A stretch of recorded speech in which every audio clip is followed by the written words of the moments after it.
আমি বানাচ্ছি card rice মানে দই ভাত। এর জন্য আমি একটা পাত্রে ঠান্ডা ভাত, দই আর নুন দিয়ে ভালো করে মিশিয়ে নিয়েছি। এবার এখানে একটা তড়কা প্যান নিয়েছি। তড়কা প্যানটা গরম হয়ে গেছে, 1 চামচ ঘি দিয়েছি। ঘিটা গরম হয়ে গেছে, 1 চামচ সর্ষে দিচ্ছি, 1 চামচ জিরে দিচ্ছি, একটা শুকনো লঙ্কা ফাটিয়ে দিচ্ছি, 1 চামচ ছোলার ডাল, 1 চামচ কলাইয়ের ডাল, একটু হিং দিলাম আর কড়ি পাতাটা দিয়ে দিলাম।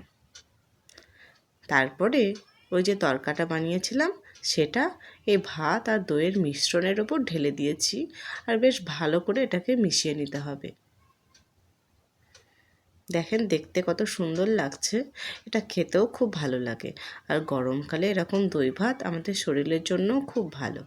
হ্যাঁ, এর জন্য ঠান্ডা ভাতই ব্যবহার করতে হবে, গরম ভাতে এটা ভালো হবে না। আপনারা বানাবেন আর জানাবেন কেমন হলো। আমি এইভাবেই বানাই। Thank you.